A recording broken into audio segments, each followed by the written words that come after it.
What is the history of Australia? How can I lose weight? What steps should I take to pursue my career path? There are a lot of free materials out there to help you with questions like these. But how do you get the most out of these materials? Today, I've got 8 questions about using free resources.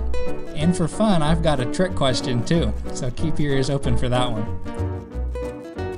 Hi, this is Bradley again, and you're listening to another episode of the Psych Everywhere podcast. Today, I'm speaking with Psi Chi President Dr. Regan A. Gurung about one of his research interests that we introduced in the previous episode. Our topic for today, to discuss the pros, cons, and potential of using free learning materials, which are sometimes more formally called open educational resources. Hi Regan, how's it going? Very well, and excited to talk about OERs. Lots of stuff happening in higher education, in particular with OERs, and good things for us to think about them in general. Well, guys, it seems like we just spoke about 2 minutes ago. Funny how that happens. Yeah. I'm particularly intrigued with the trick question. Wow. Yeah, I was excited to do that. Yeah, I didn't know there were going to be trick questions. I know you a little better, so I thought, okay, let's try a trick question. All right, I'm ready. I'm actually I'm loosening up. So yeah. Okay, so here's the first question that may or may not be a trick. So let's get everybody on the same page.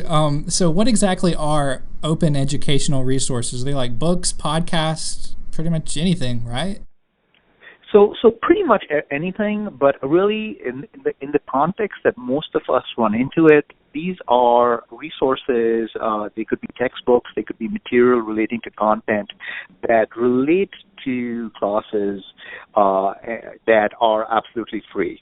Now, there's a lot of variance in open educational resources, but the types of open educational resources that are getting the most buzz, that are getting the most attention, are materials that can substitute for publisher textbooks. So I think to give our listeners something to visualize or make it more concrete, think about introductory psychology. Over 1 million students take introductory psychology every year. The introductory psychology textbook market is big business. There are publishers who are vying for adoptions at various sites, and for good reason, because the average intro psych textbook can be anywhere from $80 to $150 to over $200, right? Now, an open educational resource can be used to cover the same kind of content as what a publisher would offer. The question becomes, is it the same?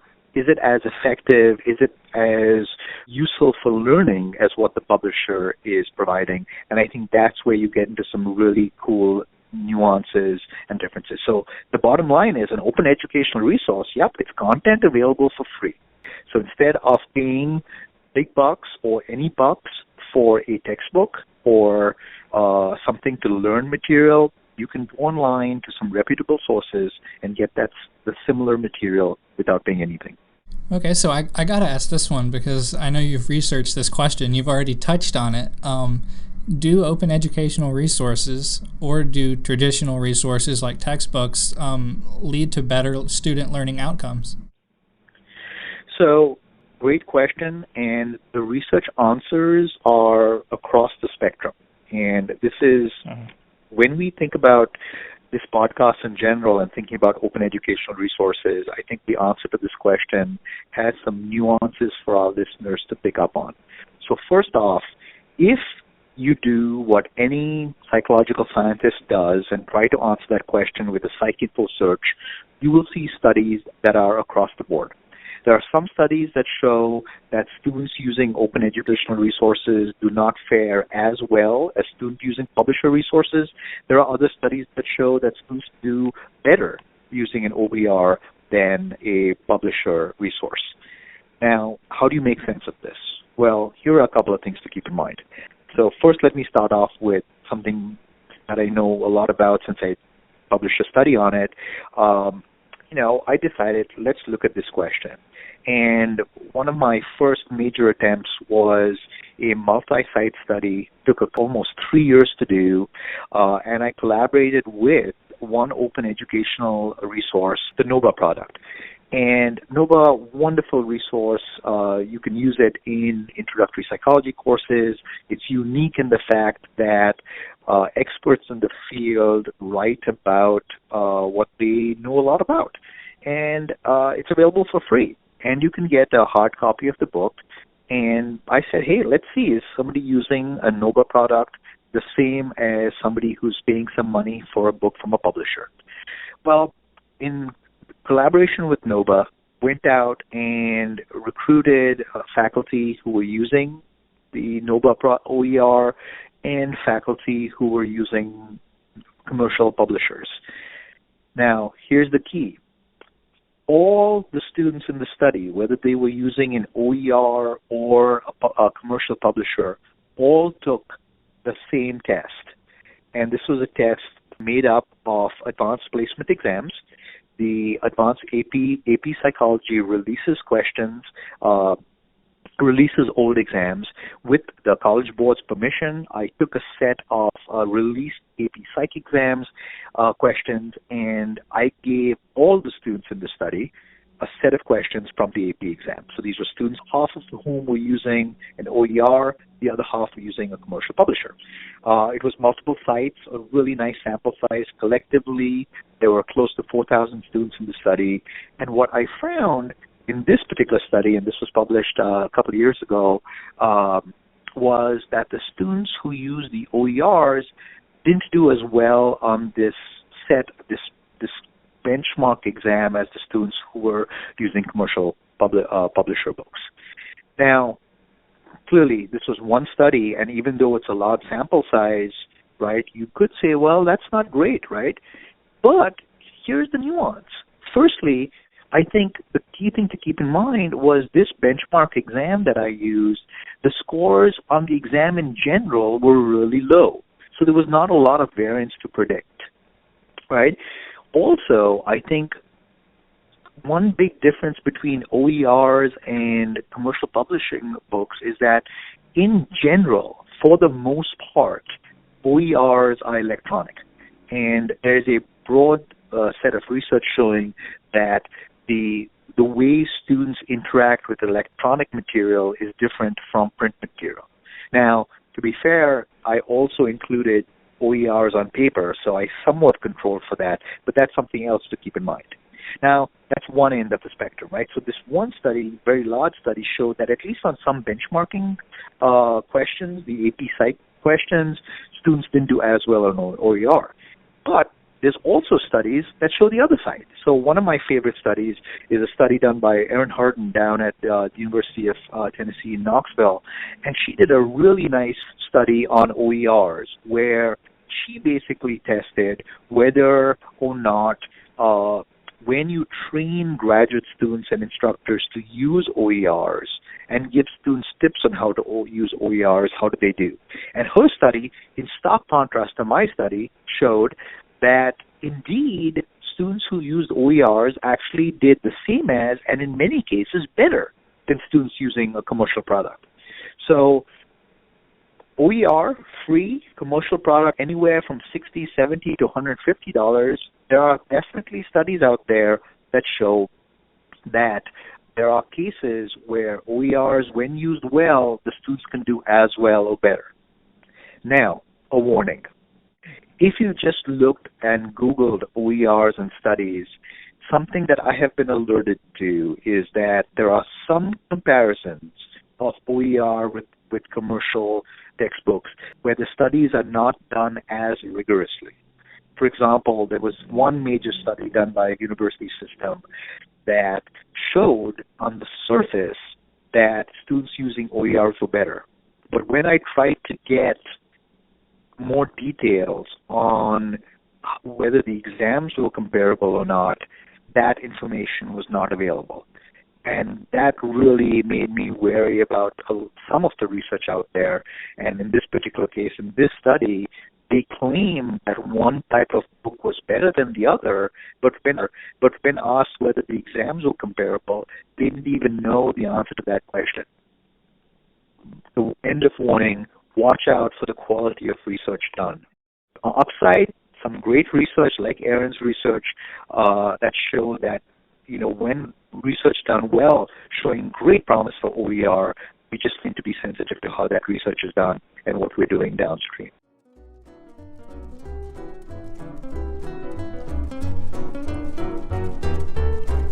You're listening to Psych Everywhere.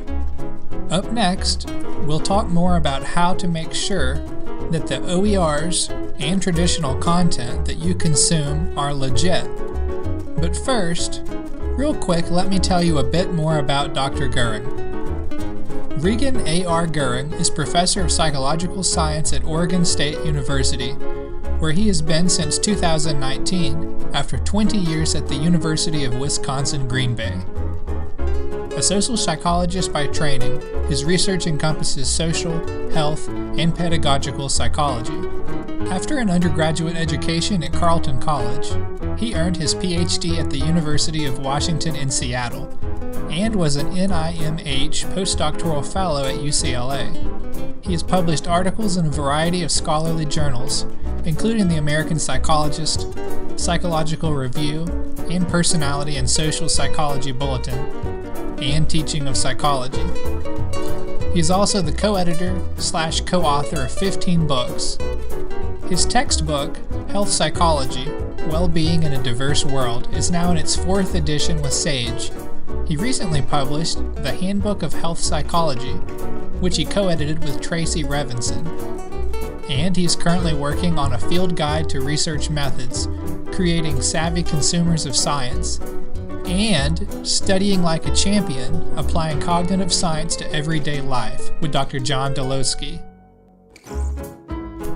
He is honored to have won numerous teaching awards, such as the American Psychological Foundation's Charles L. Brewer Award for Distinguished Career in Teaching Psychology, the National Council for the Advancement and Support of Education's Wisconsin Professor of the Year, the University of Wisconsin System Regents Teaching Award, and the University of Wisconsin-Green Bay Founders Award for Excellence in Teaching, as well as the Founders Award for Scholarship. A past president of the Society for the Teaching of Psychology, APA Division II, he is president of Psi Chi, the International Honor Society in Psychology, and is the founding co-editor of APA's journal, Scholarship for Teaching and Learning in Psychology. Last but not least, he is currently co-chair of the APA General Psychology Initiative. Whew. Okay, let's get back to the interview.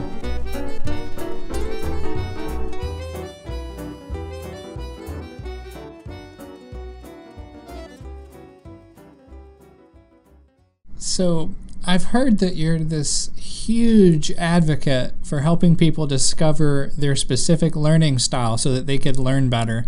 Would you like to talk about that? I see the trick question. Okay, you got me. Nicely done. I'm not going to walk into that. For a brief moment there, I was like, wow, Bradley, learning styles.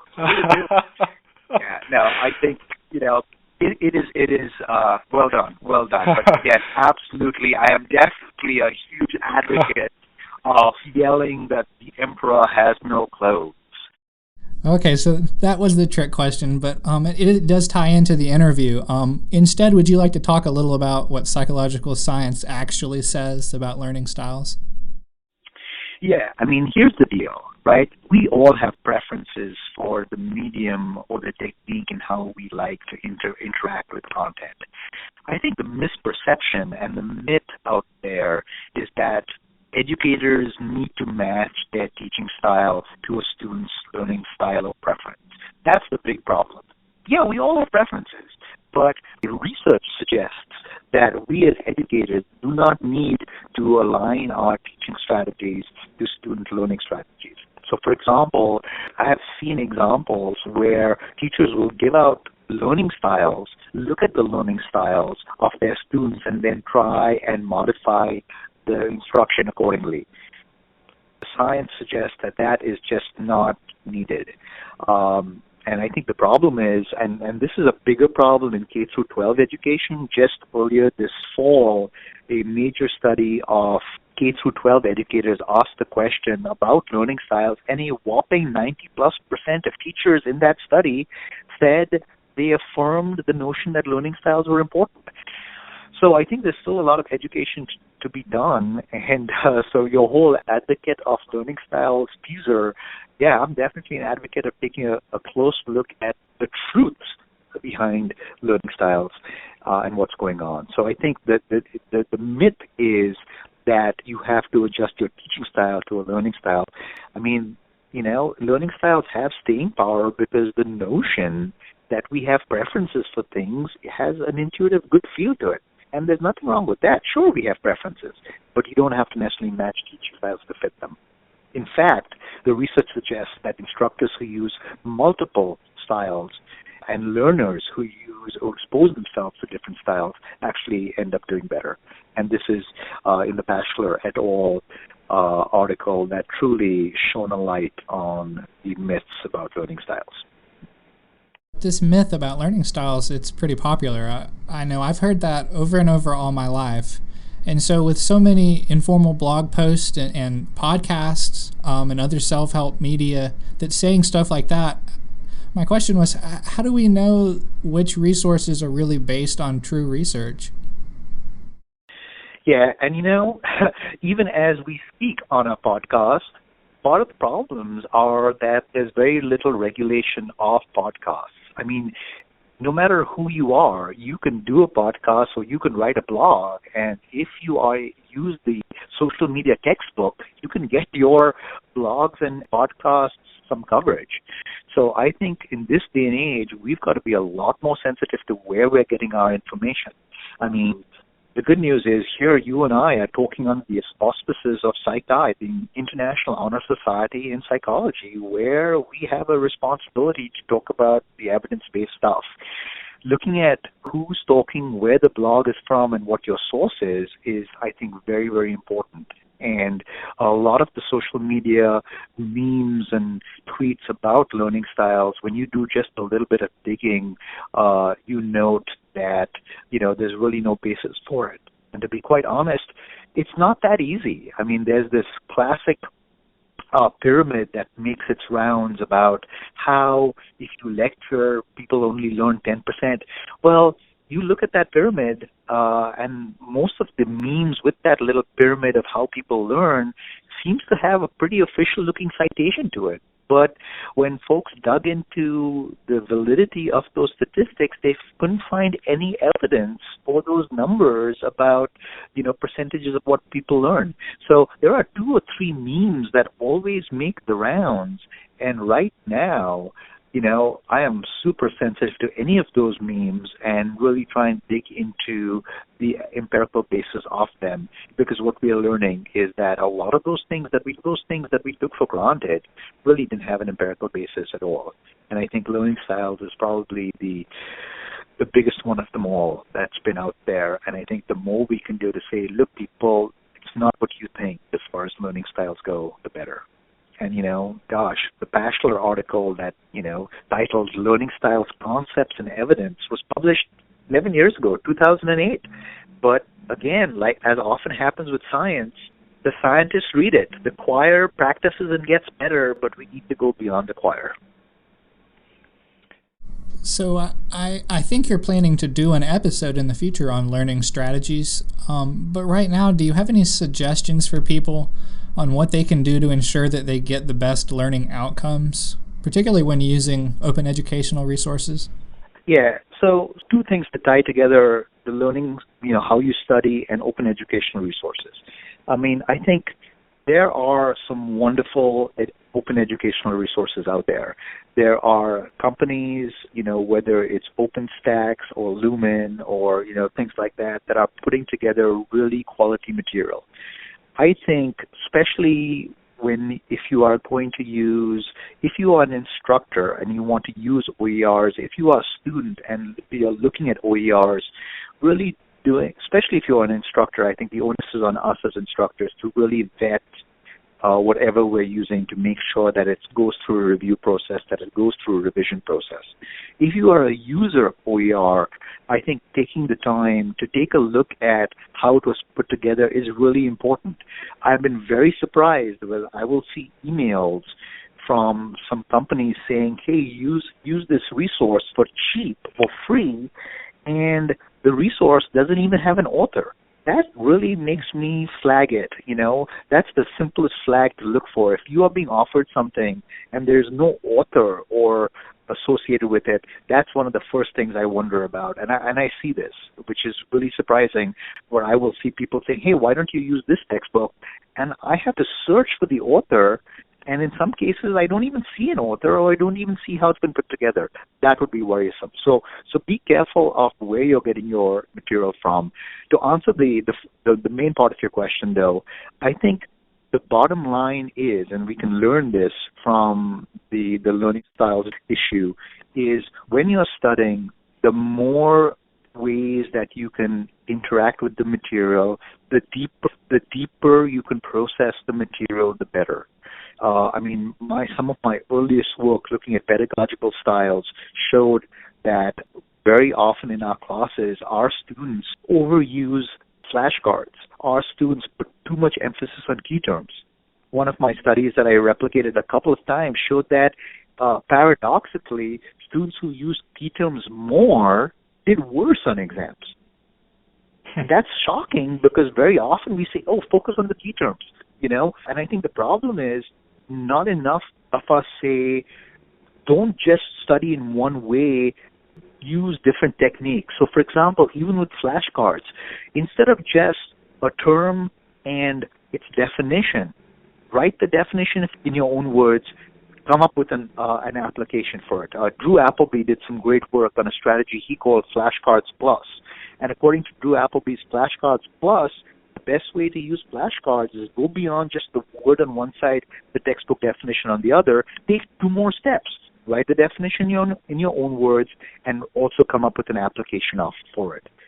And I think that's the key in terms of learning and study strategies, is use multiple strategies, with the bottom line being, how can you interact with this material at a deeper level? Because with studying, with learning, the more you do with something, the more likely you are to learn it at a very simplistic level. But how we unpack that, of course, stay tuned for our special podcast on study strategies. Great. So obviously on this podcast, we're going to do our very best to only bring in really distinguished speakers like Regan here today. When one of our listeners comes across a resource about an application of psychology, that they believe is true, what should they do to help spread this knowledge and help get Psych everywhere? I think, I've been impressed by what is often called academic Twitter. I think using academic Twitter, tweeting out psychological science, tweeting out and sharing via Twitter what you find and what you're doing is key. I think Psi Chi has a great presence. It's got a Twitter presence, it's got a Facebook presence. Those are two places that I think are relatively easy to spread what you're doing. I run a Facebook page called Pedagogical Pundit. I invite listeners to follow or like the Pedagogical Pundit page. I try to share a lot of learning and psychology-related stuff there. I'm on Twitter at Regan A Gurung, and also follow the Psi Chi Honor. There are, the Society for the Teaching of Psychology, for starters, has a Twitter feed, really some really key places. And I think one big level thing is, especially if you don't have a lot of time, follow the right people on Twitter, like the right pages on Facebook. But and I think that's a great way to both spread what you're doing and also learn a lot of what's going on. Is there, a hashtag that they should use when trying to get Psych everywhere? Well, I think, how about the hashtag Psych everywhere? Quite a good one to go with. Yes. Okay, that's all the questions that I've got. Just like the last episode, is there anything you'd like to add or anything I might have missed? Well, I think going back to the main topic of the OER, with every passing year, there are some really great developments in OER, and open educational resources are at a very different place than they were, 2 years ago, let alone 5 years ago.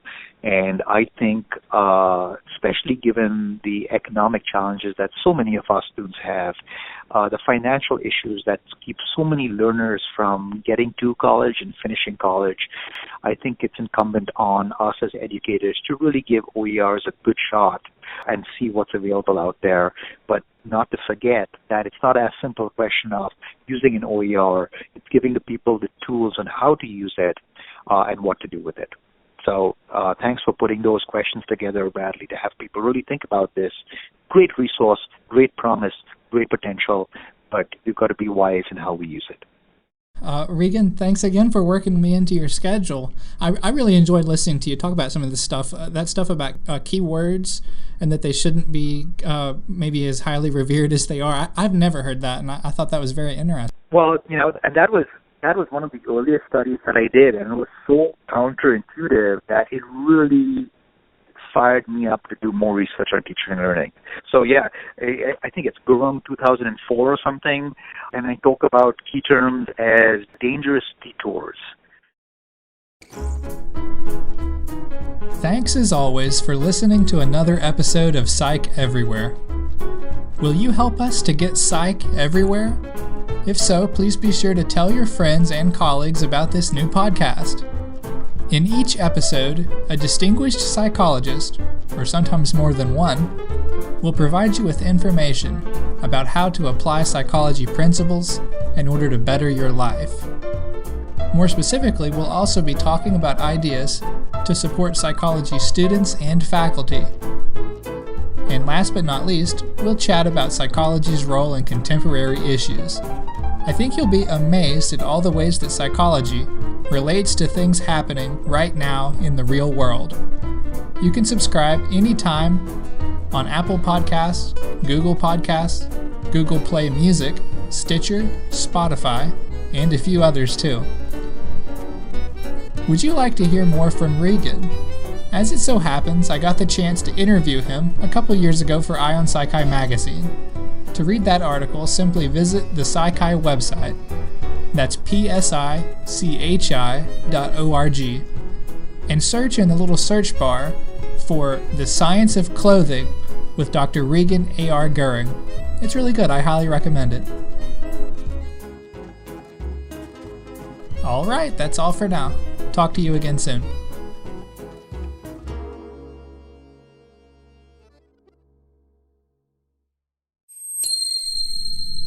Copyright 2020. Psi Chi, the International Honor Society in Psychology. All rights reserved.